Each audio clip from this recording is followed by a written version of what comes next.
Assalamualaikum warahmatullahi wabarakatuh. Perkenalkan, nama saya Rifki Dwi Chandra, NIM 120400012 dari Prodi Teknik Telekomunikasi TPB 27. Di video kali ini, saya akan menjelaskan program C++ yang pertama yaitu program dalam bidang matematika dan yang kedua yaitu program dalam bidang fisika. Tanpa berlama-lama, yuk mari langsung saja kita tonton videonya. Ya, ini merupakan flowchart dari program saya yang pertama, yaitu program matematika statistika, mencari nilai modus, mean, dan median. Latar belakang saya memilih materi ini karena ada pengalaman pribadi ketika mencari modus, mean, dan median. Ketika jumlah data yang diberikan itu terlampau banyak atau sangat banyak, itu akan kesulitan untuk mencarinya. Maka saya membuat program ini untuk mempermudah perhitungan. Di sini pertama-tama ada deklarasinya, ada tipe datanya integer, real, dan string. Yang di sini ada array-nya berjumlah 100. Di sini juga ada array-nya berjumlah 100. Lalu di sini ada perulangan do while, uh, do yang ke kanan. Nah, ini merupakan setelah perulangan do, ini ada outputnya masukkan jumlah data yang diinginkan. Jadinya user dapat memasukkan data yang sesuai yang diinginkan, lalu data yang diinputkan tadi lalu diurutkan menggunakan perulangan i, perulangan j, lalu if. Nah, di sini ada deklarasinya, integernya tmp. Tmp ini untuk mengurutkan data yang sudah dimasukkan tadi oleh user. Lalu di sini ada deklarasinya lagi, ada integernya pilihan.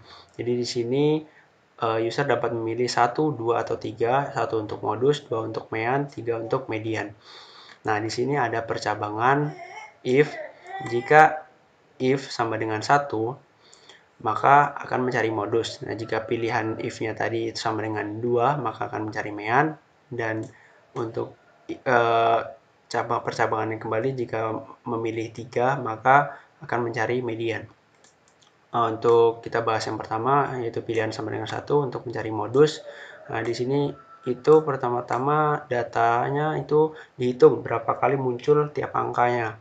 Dihitung, lalu di sini untuk menentukan nilai yang sering muncul. Nah, kunci dari modus itu adalah nilai yang sering muncul. Nah, makanya nilainya dihitung di sini, dicari siapa yang paling sering muncul, maka itu adalah modusnya. Nah, itu jika modus lebih dari satu. Nah, jika modus lebih dari satu berarti datanya itu nanti jumlah modusnya lebih dari satu. Lalu di bawah sini ada jika semua angka muncul sama banyak. Nah, jika eh, data yang muncul itu sama banyak atau data lebihnya itu tidak ada sama dengan 0, maka outputnya tidak ada modus. Nah, tetapi jika data lebihnya itu ada, maka ya modusnya itu ada. Nah, lalu di sini kita lanjut ke percabangan yang kedua, yaitu untuk mencari mean. Nah, di sini untuk mencari mean menggunakan rumusnya jumlah dibagi n. Yang assignment yang ketiga itu mencari median. Ini menggunakan assignment ini rumusnya. Nah, jika user yang menginputkan selain dari pilihan 1, 2, atau 3, nah ini else-nya, outputnya pilihannya tidak ada, karena tidak sesuai dari percabangan yang ada. Lalu di sini ada perulangan kembali. Jika usernya memilih n sama dengan n, maka programnya akan berakhir. Tetapi jika user menginputkan y, maka program akan berulang kembali dari sini, dari masukkan jumlah data. Nah, langsung saja kita ke program yang pertama. Di sini ada header, lalu di sini ada in main cout. Yang ini untuk sebagai deskripsi saya saja. Lalu di sini ada kamus atau variabel. Di sini ada integer, tipe datanya float, dan karakter. Di sini saya menggunakan array yang di dalam kurung kurawal ini jumlah arraynya 100. Di sini juga iya, di sini juga iya. Jadinya jumlah arraynya maksimal yang bisa diinputkan itu 100. Lalu di sini ada perulangan do. Lalu di sini ada perulangan for lagi di dalamnya untuk memasukkan jumlah data. Setelah data dimasukkan oleh user, maka data akan diurutkan menggunakan perulangan di dalam perulangan. For di dalam for i, lalu di dalamnya ada j. Lalu ada tmp ini untuk menginputkannya, untuk mengurutkannya. Lalu di sini diberi pilihan lagi, user dapat memilih 1, 2, atau 3, 1 untuk modus, 2 untuk mean, dan 3 untuk median. Nah, di sini kita ke percabangan if. Percabangan yang pertama, pilihan sama dengan 1, itu untuk mencari modus. Pertama itu menghitung berapa kali muncul tiap angka, jadinya datanya dihitung berapa kali munculnya, lalu ditentukan nilai yang paling sering muncul. Jadinya ditentukan data mana sih yang sering muncul, maka akan menjadi modusnya. Di sini ada perulangan for-nya, di dalam for ada if, lalu assignment-nya.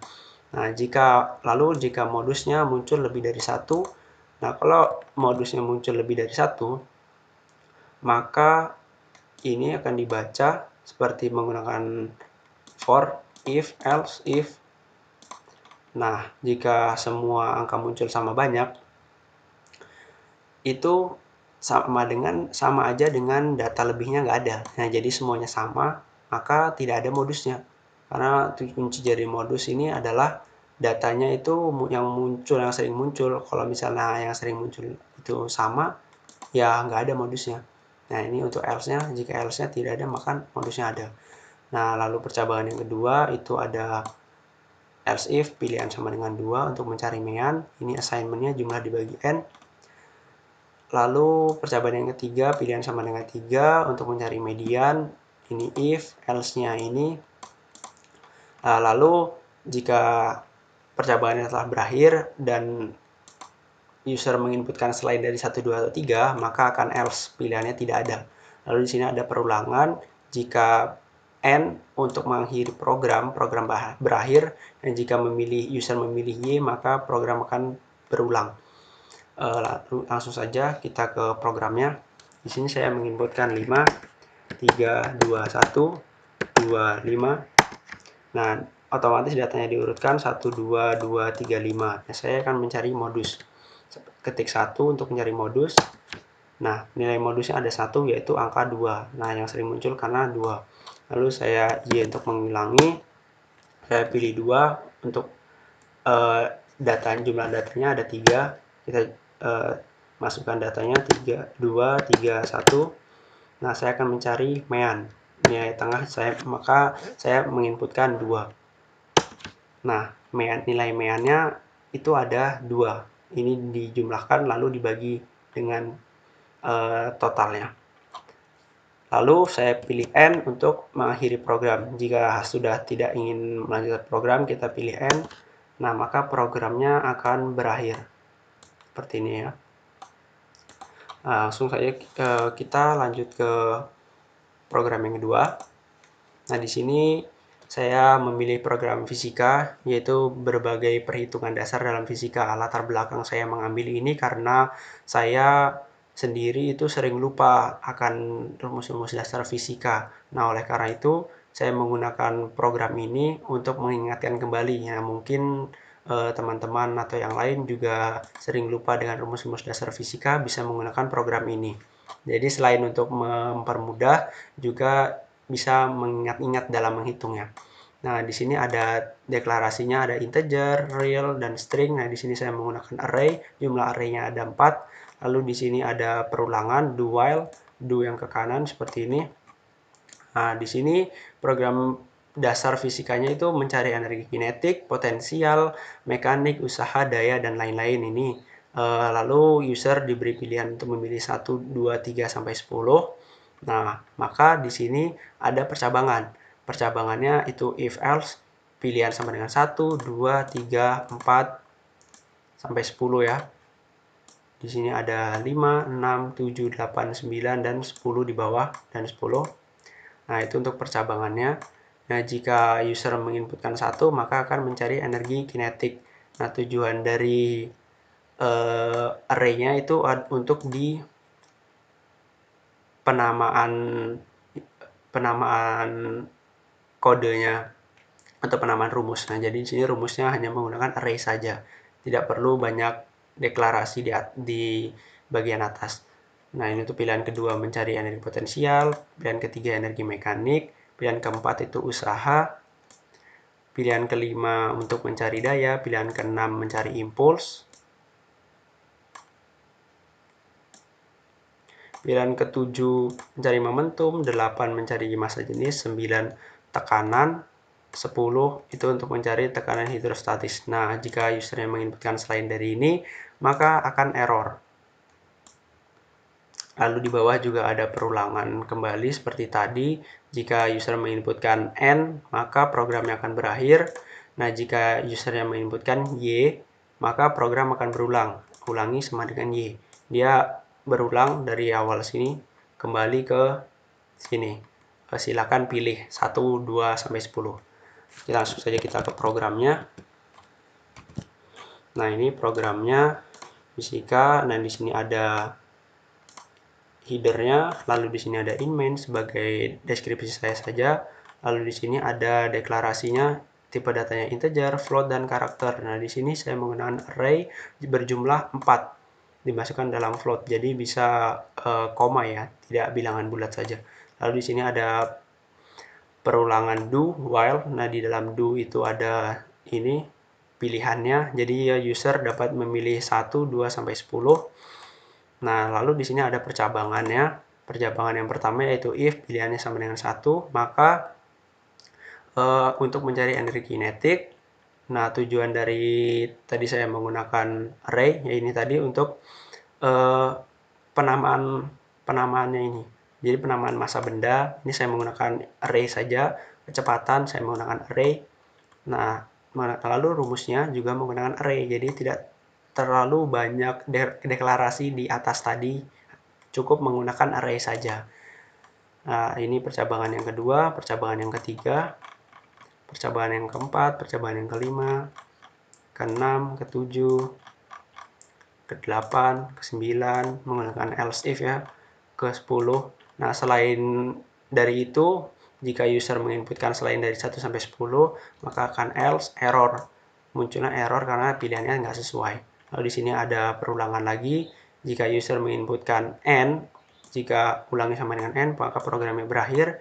Jika ulangi sama dengan Y, maka akan berulang lagi dari memilih antara 1 sampai 10. Kita jalankan saya programnya. Nah, di sini saya memilih 1 untuk mencari energi kinetik. Jadi di sini ada masukan massa benda, saya masukkan 5. Di sini ada kecepatan benda, saya masukkan 10. Nah, ini hasilnya energi kinetiknya adalah 250 joule. Jika ingin mengulangi, ketik Y, saya ingin mencari massa jenis, maka saya memilih angka 8. Nah, saya memasukkan massa bendanya 100 dibagi volumenya saya masukkan 10. Jadinya rumusnya jadi massa jenis adalah M per V. Ya, jadi 100 dibagi 10. Apakah hasilnya 10? Ya, di sini ada 10 km per meter kubik. Nah, jika programnya sudah selesai, kita N untuk mengakhiri program. Nah, N. Maka programnya akan berakhir. Ya, itu saja video dari saya. Kurang lebihnya saya mohon maaf. Assalamualaikum warahmatullahi wabarakatuh.